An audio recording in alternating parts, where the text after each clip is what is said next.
Bonjour et bienvenue dans cette nouvelle édition du Fil d'Actu, l'émission qui donne du sens à l'information.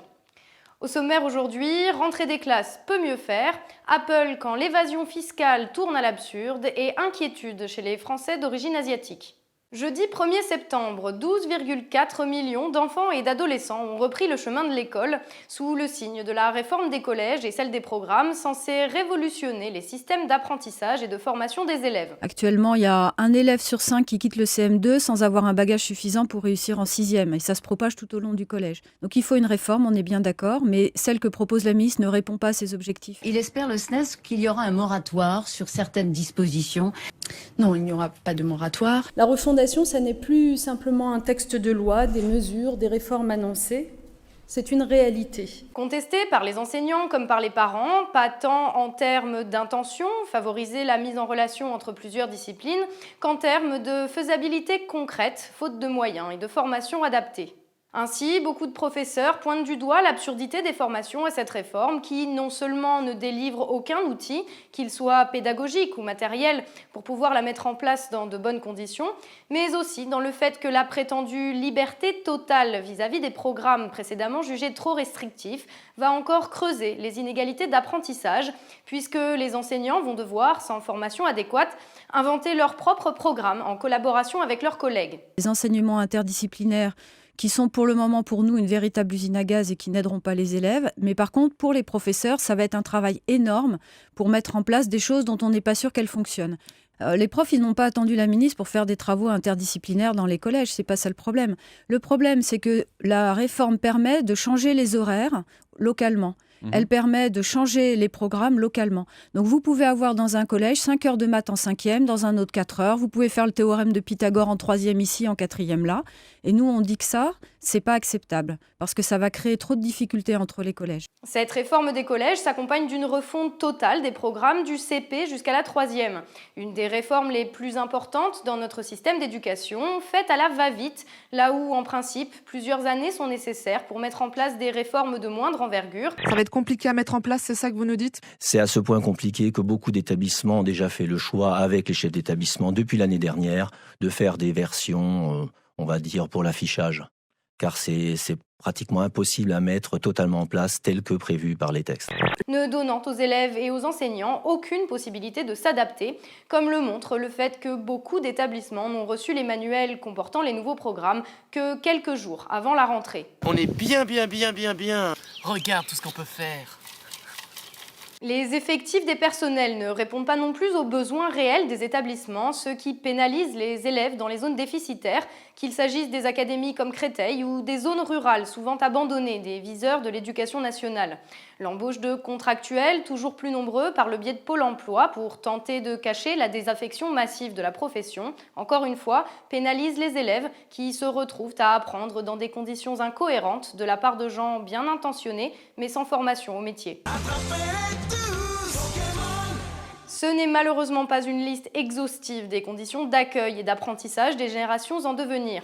La baisse de la gratuité des services et des activités périscolaires, l'augmentation permanente du nombre d'élèves par classe, l'état de délabrement de nombreux établissements et le champ libre laissé à des entreprises privées pour pallier au manque de moyens alloués par l'État, entreprises comme AXA Assurance ou la banque HSBC qui répondent aux appels d'offres des établissements pour subventionner des formations, mettre en place des parrainages ou construire de nouveaux bâtiments, sont autant de problèmes auxquels le ministère de l'Éducation nationale refuse de s'attaquer, préférant, dans un délire pré-élection présidentielle, donner l'impression qu'ils agissent en changeant tout du jour au lendemain, sans en donner la possibilité réelle.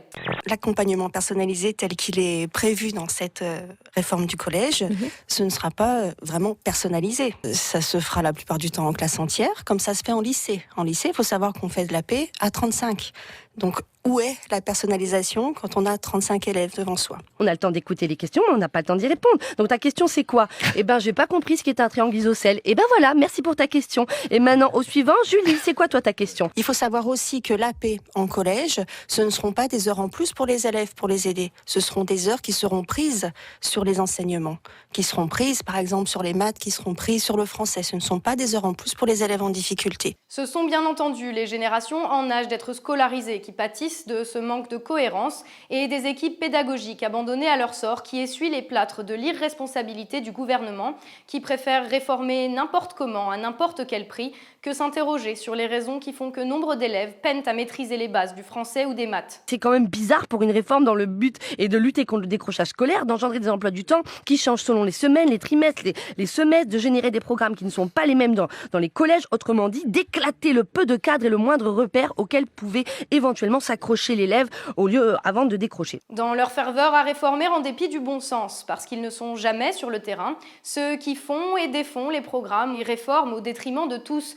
depuis des sièges confortables au ministère de l'Éducation nationale, semblent avoir oublié que la stabilité et la cohérence sont pourtant deux facteurs clés de l'éducation des enfants. Partons maintenant vers l'Irlande, pays connu pour ses prairies, sa bière et son impôt sur les sociétés particulièrement réduit. Le 30 août dernier, la Commission européenne a condamné Apple, dont le siège européen est en Irlande, à payer plus de 13 milliards d'euros d'arriérés d'impôts à l'État irlandais. Voici la femme qui fait trembler Apple, Margrethe Vestager. La commissaire européenne à la concurrence s'apprête à infliger une amende de 17 milliards d'euros au géant américain, selon le calcul d'experts. C'est 2 fois plus qu'estimé au début de l'enquête. Jamais l'Europe n'a osé frapper aussi fort. Pour la Commission, le fait que l'Irlande ait négocié un taux d'imposition très faible, autour de 2% avec Apple, constitue une sorte de subvention à l'entreprise, ce qui est strictement interdit par les traités. On pourrait s'attendre à ce que l'État irlandais, toujours fragile après avoir subi la crise de la dette et de sévères restrictions économiques en guise d'aide de la part du Fonds monétaire international, se réjouisse de recevoir l'équivalent d'un quart de son budget annuel. Mais il n'en est rien. L'État va en effet soutenir Apple pour faire appel de la décision européenne. Le gouvernement souhaite en effet préserver son modèle économique et fiscal basé sur un principe simple. Si les grandes entreprises américaines ne payent presque pas d'impôts, alors elles viendront en Irlande. C'est ainsi que Apple, Google ou encore Facebook ont fait de Dublin l'un de leurs QG européens à tarifs très préférentiels. Dans les années 2000, les pays cherchent à attirer les entreprises à grands coups de baisse fiscale. En 2003, puis en 2007, plusieurs pays de l'Est font leur entrée dans l'Union. Le dumping fiscal que certains d'entre eux pratiquent accélère cette course à la baisse. Ainsi, en 20 ans, la moyenne européenne de l'imposition sur les entreprises a chuté de 12 points, s'établissant à 23%. Aujourd'hui, c'est Chypre, la Bulgarie et l'Irlande qui affichent les taxations les plus faibles, entre 10 et 12% des bénéfices. Et encore, il s'agit des niveaux officiels. Quand on prend en compte niches fiscales et autres dérogations, on constate que les Pays-Bas ont en fait un taux inférieur à 6%, quand le taux réel pratiqué par le Luxembourg atteint à peine 5,2%, et celui de l'Irlande seulement 4,6%. La condamnation et la réaction du gouvernement irlandais provoquent de vifs remous dans le pays. En effet, une part de la population ainsi qu'une partie du gouvernement, marquée par des années de restrictions, ne comprennent pas qu'on puisse refuser de recevoir 13 milliards d'euros d'impôts dus à la société. Les journaux irlandais rappellent que cela permettrait par exemple d'ouvrir une vingtaine d'hôpitaux à travers le pays. Dans le reste de l'Europe, cela passe également assez mal. En effet, les profits taxés en Irlande à taux très réduits sont réalisés grâce aux activités d'Apple dans toute l'Europe et ces sommes échappent aux pays dans lesquels les ventes sont faites. Ainsi, Apple n'a payé que 13 millions d'euros d'impôts en France pour l'année 2015, alors que son chiffre d'affaires est estimé à environ 5 milliards d'euros. Comme si cela ne suffisait pas, les dirigeants d'Apple, soutenus par le ministère du Commerce des États-Unis, menacent de rapatrier leurs revenus aux États-Unis si la condamnation est maintenue. Bref, de remplacer l'Irlande par un autre paradis fiscal comme certains États américains. Cette affaire est emblématique d'un problème de fond.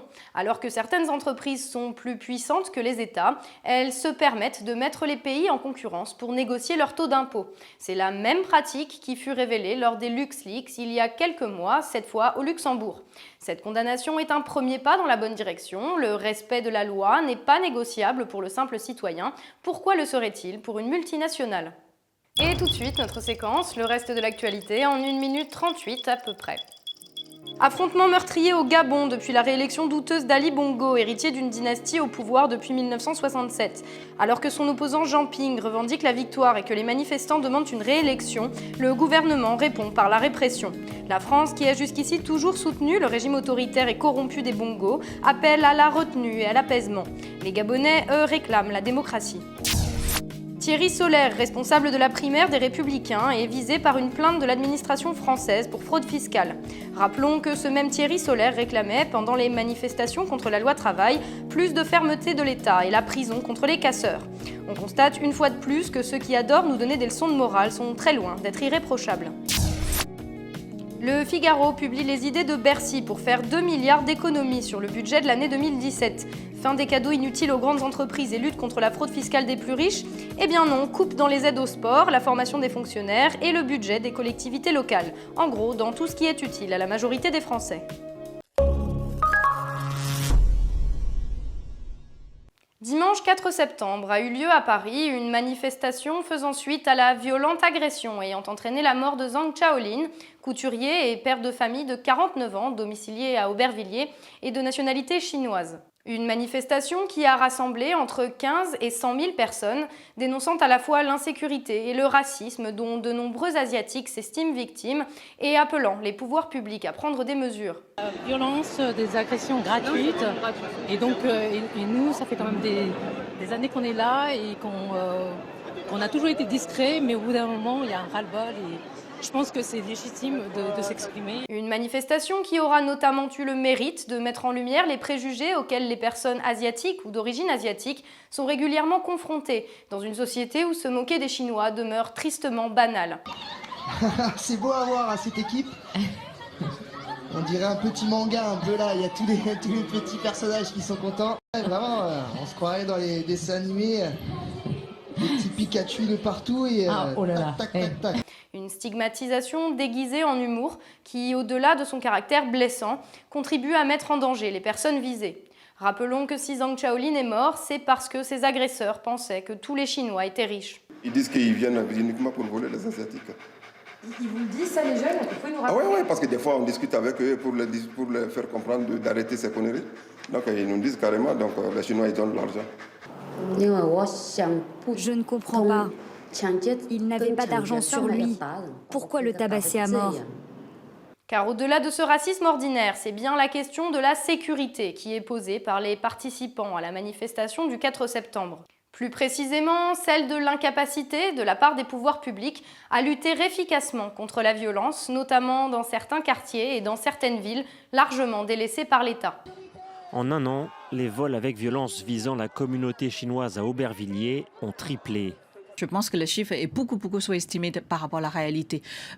Au départ de l'année, même l'année dernière, il y a beaucoup de victimes qui n'osent pas aller se plaindre parce qu'ils sont sans papier, parce qu'ils ne parlent pas français, parce qu'ils ne connaissaient pas leurs droits. Une question qui en amène une autre. Comment lutter contre cette violence ?